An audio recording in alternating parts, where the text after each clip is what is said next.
Please be seated.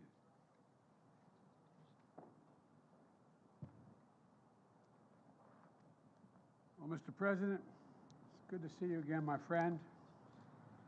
We've met several times over the last year, and each time we have deepened our nation's partnership, and for the benefit, I think, of both our peoples. Today's no exception. Our nation's relationship has been a great success story. The alliance formed in war and has flourished in peace. Seemingly every day, we've launched new areas of cooperation on cyber, strategic technologies, space, democracy, and all the areas that matter most to our future. Because of its core, our alliance is about building a better future for all of our people. And there's no better example than our economic relationship and partnership, which is delivering incredible benefits to both our nations. Through the Indo-Pacific Economic Framework, we're advancing economic growth grounded in high standards for our workers, for the environment, and for communities throughout the region. We're standing together against economic influence being leveraged in coercive ways. And since I took office, Korean companies have invested more than $100 billion in the United States, driving innovation and spurring good new jobs for Americans and Korean workers. Our mutual defense treaty is ironclad, and that includes our commitment to extended deterrence, and that includes the nuclear threat and the nuclear deterrent. They're particularly important in the face of DPRK's increased threats and a blatant violation of U.S. sanctions. At the same time, we continue to seek serious and substantial diplomatic breakthroughs with the DPRK to bolster stability on the peninsula, reduce the threat of proliferation, and address our humanitarian and human rights concerns for the people of the DPRK. The Republic of Korea and the United States are working together, including through our trilateral cooperation with Japan, to ensure the future of the Indo-Pacific is free, is open, prosperous, and secure. I want to thank you again, Mr. President, for your political courage and personal commitment to diplomacy with Japan. I've worked on these issues for a long time, and I can tell you it makes an enormous difference when we all pull together. I also welcome and support your administration's new Indo-Pacific strategy. It's a strategy that affirms how aligned our two nations are and our visions of the region and how similar they are. Today, we discussed our work together on promoting peace and stability in the Taiwan Straits, ensuring freedom of navigation in the South China Sea and beyond. Excuse me. I also affirmed our shared commitment, we together shared our firm shared commitment to stand with the people of Ukraine against Russia's brutal assault on their freedom, their territorial integrity, and democracy. The Republic of Korea's strong support for Ukraine is important because Russia's flagrant violation of international law matters to nations everywhere in the world, not just in Europe. When it comes right down to it, it's about what you believe, what you stand for, what kind of future you want for your children and grandchildren. And right now, I believe the world's at an inflection point. The choices we make today, I believe, are going to determine the direction of our world and the future of our kids for decades to come. That's why this partnership is so important, Mr. President, because we share the same values, the same vision. And I greatly appreciate, Mr. President, that the Republic of Korea co-chaired the second Summit on Democracies last month, and they will host the third Summit for Democracies. We both understand that our democracies and our people are our greatest source of strength, and working together, they make our nation stronger and more effective. From tracking the climate crisis and strengthening our effort to fight it, and strengthening global health, no two countries are better suited to meet the challenges ahead than the Republic of Korea and the United States. I want to thank you again, Mr. President. for your friendship, your partnership, and all you've done to help build a future of shared strength and success. The floor is yours, Mr. President.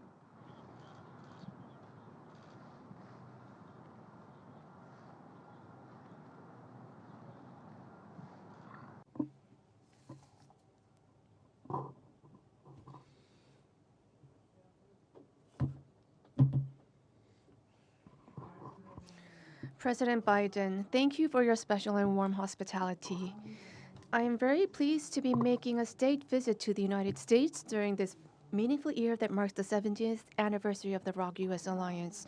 Our two countries have overcome challenges and crises during the past 70 years based on the deep roots of freedom and democracy, building a value alliance that is strong, resilient, and sustainable. We are now being threatened by an unprecedented polycrisis. The ROK-US alliance is jointly overcoming this crisis, also coming from North Korea, as a righteous alliance that contributes to world peace and prosperity. We will further expand the depth and denotation of the ROK-US Global Comprehensive Strategic Partnership and march forward to the future. Today, President Biden and myself engaged in constructive dialogue to discuss ways to materialize this shared vision. The outcome of our dialogue is well outlined in the joint statement adopted today. The first key outcome is extended deterrence. Sustainable peace on the Korean Peninsula does not happen automatically. Our two leaders have decided to significantly strengthen extended deterrence of our two countries against North Korea's nuclear and missile threats so that we can achieve peace through the superiority of overwhelming forces and not a false peace based on the goodwill of the other side. Such a will and commitment is captured in the Washington Declaration. President Biden has reaffirmed his ironclad commitment to extended deterrence towards the Republic of Korea. Our two countries have agreed to immediate bilateral presidential consultations in the event of North Korea's nuclear attack and promise to respond swiftly, overwhelmingly, and decisively using the full force of the alliance, including the United States nuclear weapons. Our two countries have agreed to establish a nuclear consultative group to map out a specific plan to operate the new extended deterrence system. Now, our two countries will share information on nuclear and strategic weapon operations plans in response to North Korea's provocations and have regular consultations on ways to plan and execute joint operations that combine Korea's state-of-the-art conventional forces with the U.S.'s nuclear capabilities, the results of which will be reported to the leaders of our two countries on a regular basis. In addition, our two countries have agreed to further advance tabletop exercises against a potential nuclear crisis. In addition, deployment of the United States strategic assets to the Korean Peninsula will be made constantly and routinely. President Biden and I will continue to cooperate to strengthen extended deterrence between our two countries based on our historical and concrete agreement reached during our summit. Second, our two leaders have agreed to further strengthen the strategic partnership in economic security, which is directly related to the national economies of our two countries. President Biden and I welcomed the expansion of our firm's bilateral mutual investment in advanced technology, including semiconductors, electric vehicles, and batteries. President Biden has said that no special support and considerations will be spared for Korean companies' investment and business activities in particular. We have agreed to consult and coordinate closely so that the U.S. Inflation Reduction Act and the CHIPS and Science Act can further strengthen supply chain cooperations between the two countries in advanced technology. Furthermore, we plan on ramping up partnerships in cutting-edge technology. We have agreed to establish a dialogue for next-generation emerging and core technology between the U.S. National Security Council and the Korea Office of National Security pertaining to chips, batteries, biotechnology, quantum science, and other cutting-edge technologies with the aim of promoting joint R&D and experts exchange. We have also adopted a separate joint statement for strengthening cooperation in the rapidly emerging quantum science and technology domain. President Biden and I have also agreed to get the ball rolling on discussions about expanding our alliance into cyber and space by applying the Mutual Defense Treaty in cyberspace and space as well. We have also agreed that the strategic cybersecurity cooperation framework adopted this time around will serve as the foundation on which we address cyber threats together and boost cooperation in information sharing, collection, and analysis. Space is another area that shows great promise for cooperation between our two countries. During my time here, I was able to visit the NASA Goddard Space Center. President Biden welcomed the establishment of CASA, and we have agreed to promote cooperation between CASA and NASA. We have also agreed to accelerate discussions on reaching a reciprocal defense procurement agreement, which is equivalent to an FTA in terms of national defense. Meanwhile, President Biden and I have agreed to promote exchange between the future generations of our two countries. To this end, we have launched the U.S. ROK Special Exchange Initiative for Youths.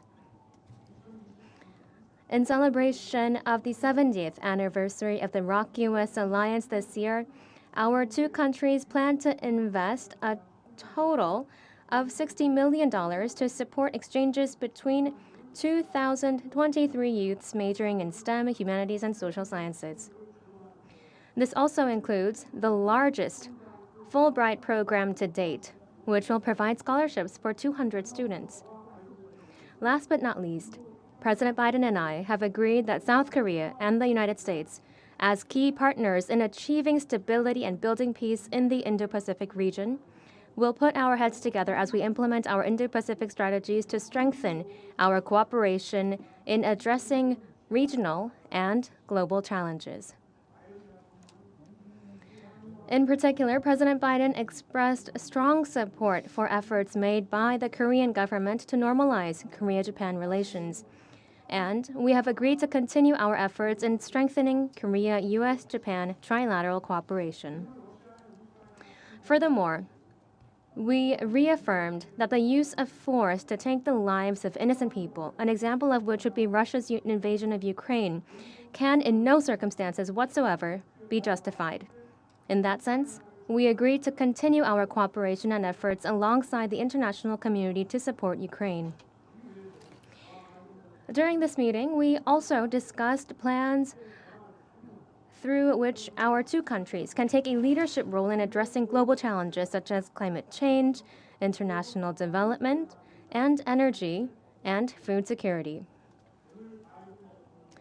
I am delighted that through today's meeting, we've opened up a new chapter for the next 70 years of the ROK-U.S. Alliance. I hope President Biden and I, with the support of people in our two countries, can fully deliver on the blueprint that we have mapped out today with the aim of our founded in the reaffirmation of the value of freedom and our universal values. Thank you.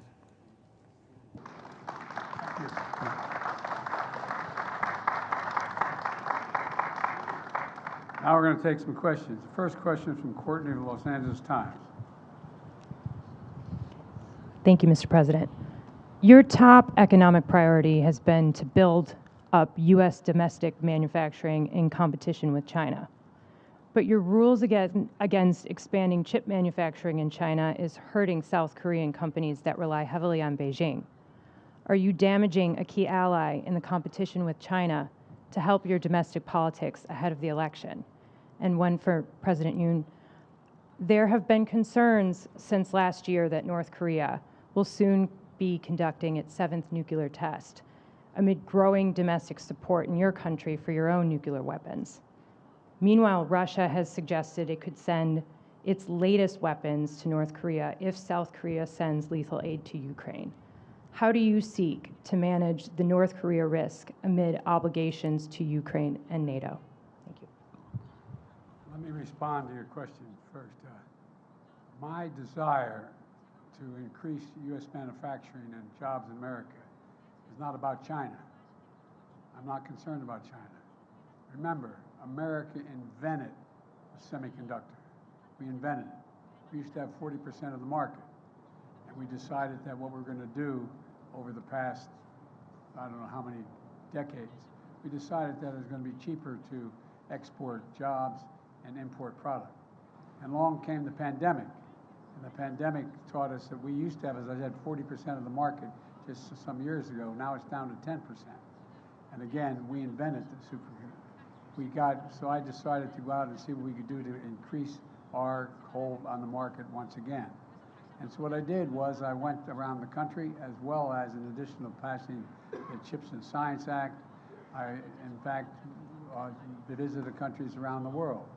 And two significant South Korean companies decided they were going to invest billions of dollars in chip manufacturing in the United States. It wasn't designed to hurt China. It was designed so we didn't have to worry about whether or not we had access to semiconductors. For example, during the pandemic, what happened was all of a sudden everybody started to learn the phrase supply chain. A year ago, no one knew what the hell everybody was talking about when he said supply chain. But now they all know. And we lost access to these semiconductors, in which new automobiles in the United States need 30,000 of them just to build a new automobile. And we didn't have them. So we started to invest here. And what happened was when we encouraged the investment through the Chips and Science Act, and now we have enormous investment in the United States, well over $200 billion in long-term investment in semiconductors. And we're rebuilding the economy of the United States with those semiconductors. It's not designed to hurt China. The only thing I did say with regard to China, there are certain extremely sophisticated semiconductors that we have built that are useful for nuclear and/or other weapon systems. Those we are not selling. We're not exporting to China or anyone else. And so that's the context in which this has all occurred. In the meantime, we've created thousands of jobs and bringing back a sense of pride and dignity to so many towns in the country where all of a sudden, over the last 3 decades, we found out that factory that had 600 people shut down. The soul of that community was lost. And so I made sure when the semiconductors were coming back that they were not just going to go to the coast, they'd be all over the country.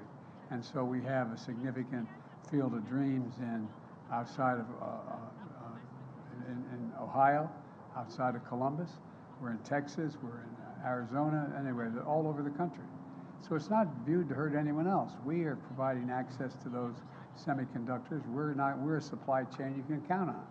But we are not going to sit back and be in a position where we don't have access to those semiconductors. We are not going to be a place where we're the end of that line. We're the beginning of it. And it's generating significant economic growth in America and not hurting anybody. And by the way, it's creating jobs in South Korea. It's creating jobs in South Korea, not just with SK, but anyway, with Samsung and other industries. So I think it's a win-win.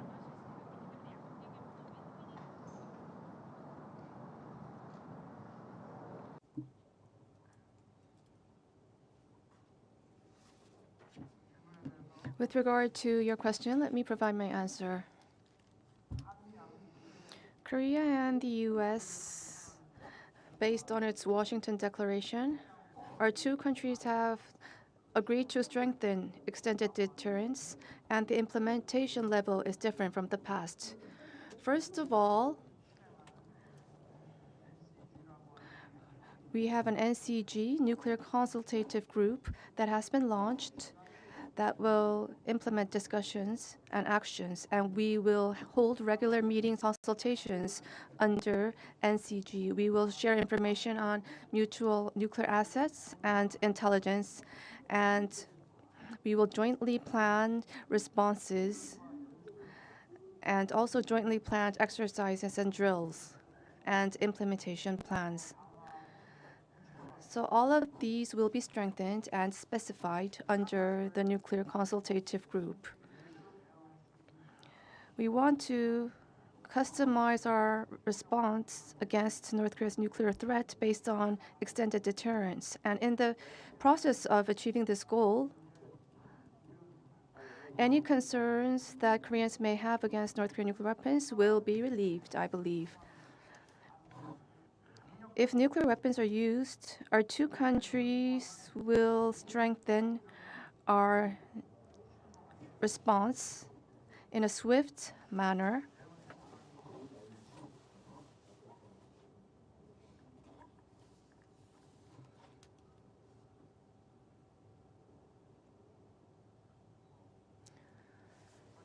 Any further questions to me? Please.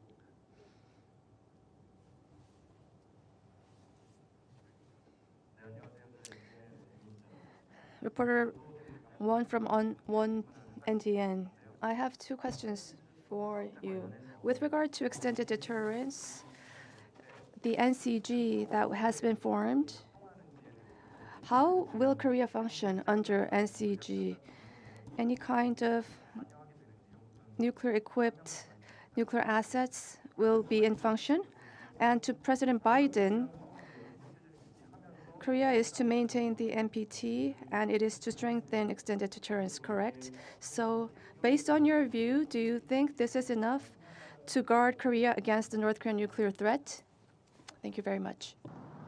협의 Well, let me address your question about the activities of the NCG. We are going to be sharing information and we're going to be acting jointly. That is the key. I can't talk to the specifics right now about what type of information and what type of specific activities we will be conducting. But however, under the nuclear umbrella, our extended deterrence was a lot lower. So right now, it's an unprecedented expansion and strengthening of the extended deterrence strategy under the Washington Declaration, which will create the NCG. The implementation and the response at this level has never thus far been this strong. So this is a new level of extended deterrence, much stronger, that I can say with confidence. The response that I would give you is that the extended deterrence means that we are having more consultation with whatever action is to be contemplated or taken. And we made it really very, very clear. The ROK has repeatedly confirmed its commitment to the Non-Proliferation Treaty. And the Washington Declaration is a prudent step to reinforce extended deterrence and respond to advancing DPRK nuclear threat. Look, a nuclear attack by North Korea against the United States or its allies or partisans or partners is unacceptable and will result in the end of whatever regime were to take such an action. And it's about strengthening deterrence in response to DPRK's escalatory behavior and to deal in complete consultation. And, the idea that I have absolute authority as Commander-in-Chief and the sole authority to use a nuclear weapon, but what the declaration means is that we're going to make every effort to consult with our allies when it's appropriate, if any action is so called for. Certainly, we talked about this and some other things today, but the bottom line here is there's even closer cooperation, closer consultation, and we're not going to be stationing nuclear weapons on the peninsula, but we will have ports visits of nuclear submarines and things like that. We are not walking away from that.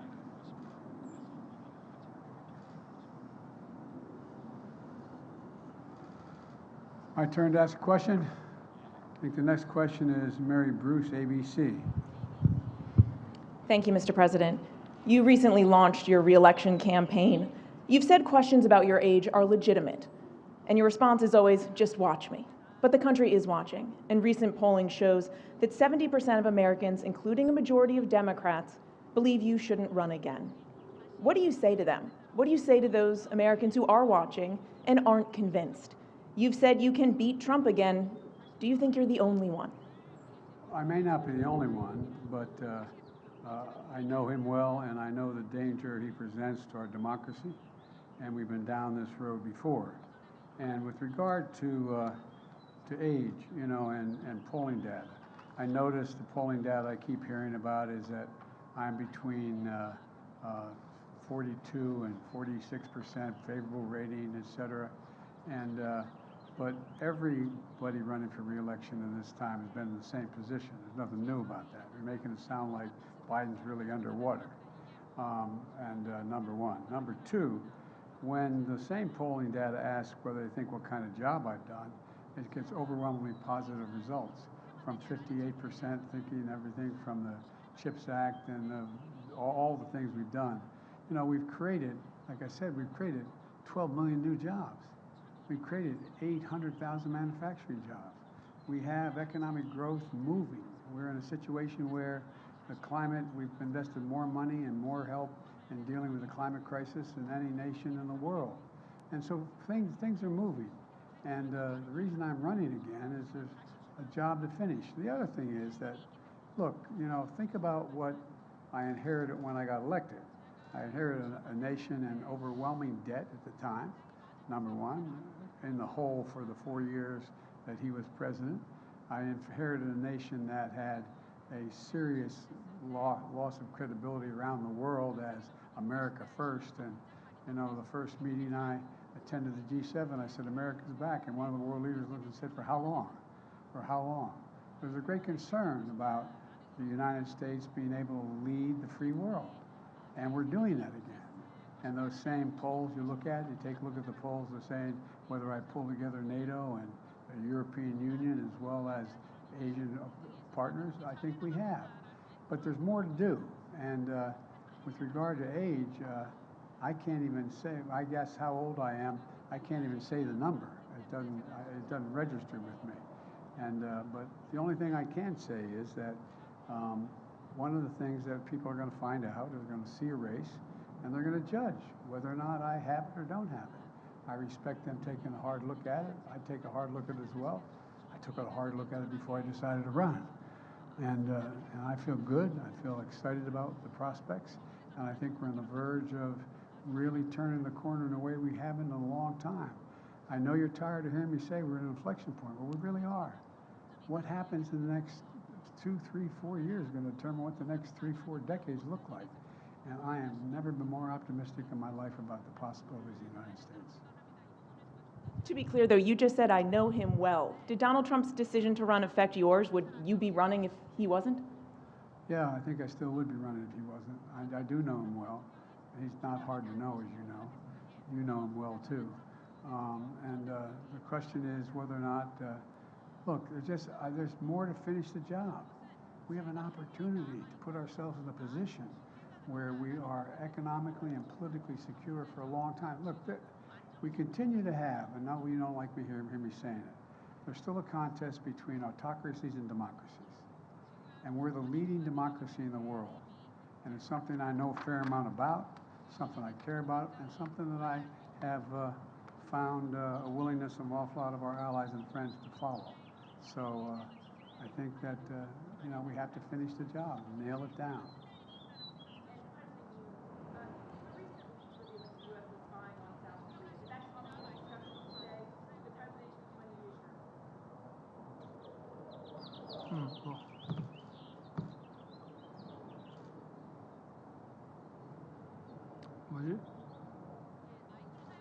You need to repeat the question. The mic was not used. We could not interpret.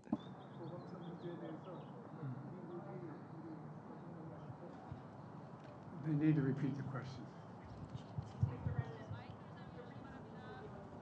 Please use the microphone. We cannot provide interpretation if you do not use the microphone. Microphone. My apologies. Thank you. Microphone. Did the recent leaks revealing that the U.S. was spying on South Korea come up at all in your discussions? And did President Biden provide you any assurances?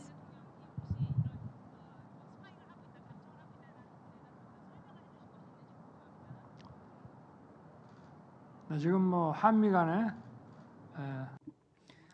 With regard to that, we are communicating between our two countries and we are sharing necessary information. I believe that investigation is underway in the United States.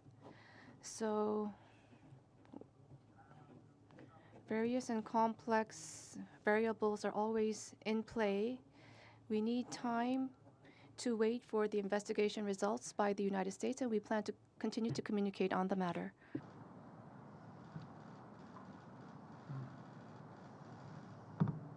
This will be the last question. 예, 질문해 주셔서 감사합니다. I'm from Financial News. My name is Kim Hak-jae. My question goes to both of you. My first one goes to President Yoon first. During this state visit, you've said that the alliance has strengthened to cutting-edge industries, to cutting-edge science, and also investments in businesses have been some of the outcomes. These are some positives. However, to each individual of the public, how will this have a long-term impact? What will be the direct benefits felt? And to President Biden. In celebration of the 70th anniversary of the Iraq-US alliance, I know that the atmosphere is really positive. However, Korean businesses, especially because of the CHIPS Act and the IRA, are on edge. What message can you send to the Korean companies to really make sure and tell them that this is not something to worry about?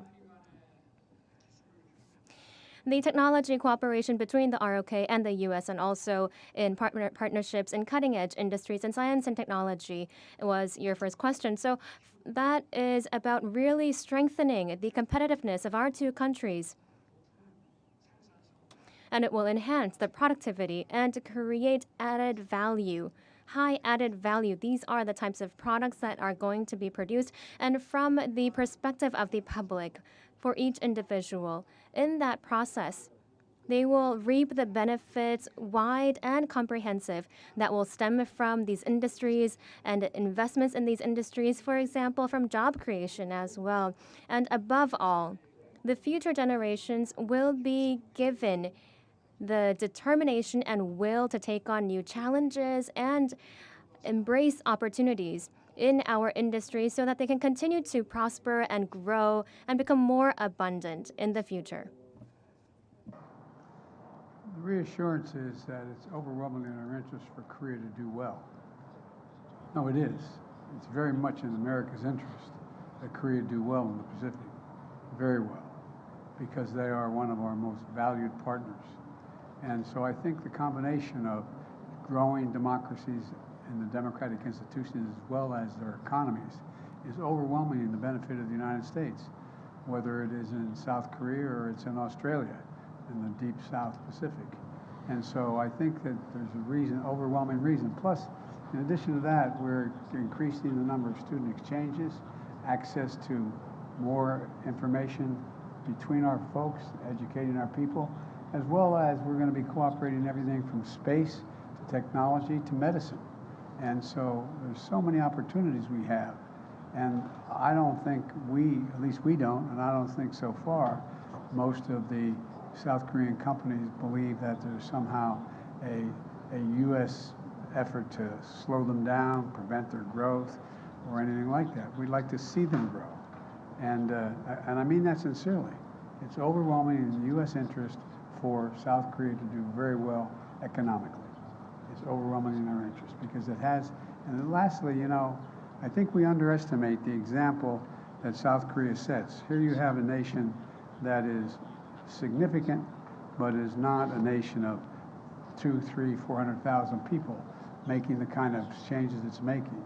It gives other smaller nations hope to believe that if they have democratic institutions and commitment and impact on industries that in fact are the cutting edge industries, new sciences and technology, including AI and other things, that there's a future for them. And I think that's what this is about. And so we view South Korea's economic growth as a benefit to the United States as well as freedom around the world. Thank you all so very much. Appreciate it. Distinguished guests, please remain in your seats until the official delegations have departed.